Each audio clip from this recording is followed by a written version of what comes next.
bonjour. Nous avons sur la table une série de sources qui couvrent les événements des 2 dernières semaines. Et une question centrale semble émerger. Assiste-t-on à un simple ajustement ou, ou bien à une redéfinition complète de la politique américaine, à l'international comme sur le plan intérieur? Plongeons ensemble dans ces documents pour tenter d'y voir plus clair. Et cette analyse approfondie vous est proposée par Pro et VI et générée par Stylo News, l'application d'information personnalisée par intelligence artificielle. Alors, commençons par le cœur du sujet, si vous le voulez bien. La nouvelle stratégie de sécurité nationale des États-Unis. Les textes parlent d'un pivot vers les intérêts nationaux, oui, mais le point qui frappe vraiment, c'est cette idée de réactiver une version modernisée de la doctrine Monroe. Qu'est-ce que ça implique concrètement? C'est un signal euh, incroyablement fort. Réactiver la doctrine Monroe, même sous une forme modernisée, c'est un changement de paradigme. On passe d'une logique de gendarme du monde, À une logique de maître de son propre hémisphère. c'est exactement ça. C'est un retour à une vision presque du 19e siècle, mais avec les enjeux technologiques du 21e. Le message est clair, l'Amérique se concentre sur les Amériques, le reste du monde, lui, doit apprendre à gérer ses propres problèmes. J'imagine que pour les alliés historiques, notamment en Europe, la nouvelle n'est pas très bien accueillie.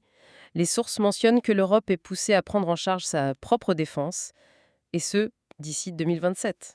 Tout à fait. Et la réaction était immédiate. Le chancelier allemand Friedrich Merz a qualifié certaines de ses propositions d'inacceptables. Ce sont des mots très forts entre alliés. On sent une potentielle fracture. Oui, c'est une déclaration qui pèse lourd. Et pour couronner le tout, la stratégie redéfinit la Russie. Elle passe du statut de menace à celui de partenaire stabilisateur. C'est une phrase qu'il faut vraiment laisser infuser. C'est un renversement complet. Un renversement qui a des conséquences directes donc sur le conflit en Ukraine. On parle d'un arrêt de l'aide financière américaine. Le but serait de forcer Kiev à négocier, voire à céder le Donbass. C'est une position d'une extrême dureté, non? C'est dur, oui, mais il y a une nuance. Une contrepartie cruciale qui est mentionnée. Le président Trump a aussi promis des garanties de sécurité à l'Ukraine dans le cadre d'un accord de paix. D'accord. Donc on remplace le soutien militaire direct par une sorte de parapluie sécuritaire. C'est l'idée. Ça change toute la dynamique. Et on observe ce même pragmatisme vis-à-vis de la Chine d'ailleurs. Nvidia a été autorisé à exporter des puces d'IA. Ce n'est pas un isolationnisme total, mais un calcul permanent. Un équilibre entre sécurité et intérêt économique. Un changement de politique étrangère aussi radical ne peut pas se faire sans conséquences à l'intérieur du pays. Et justement, les sources que nous avons montrent bien comment cette tension se manifeste sur le territoire américain. Oui, tout à fait.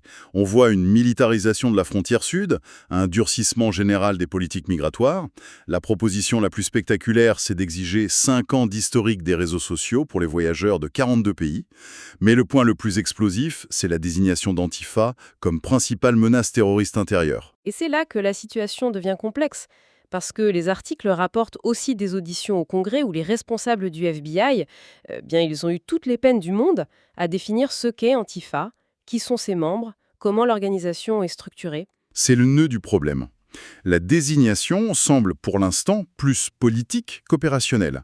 Et si on ajoute à ça le renouvellement d'un décret qui autorise les exécutions sommaires de terroristes désignés, On comprend l'inquiétude des associations de défense des libertés civiles. oui, on touche là à un débat très sensible sur l'équilibre entre la sécurité et les droits fondamentaux. Pour ceux qui suivent ce dossier de près, quels sont les prochains événements à surveiller? Où est-ce que ça va se jouer? Il y a 2 points clés, je pense.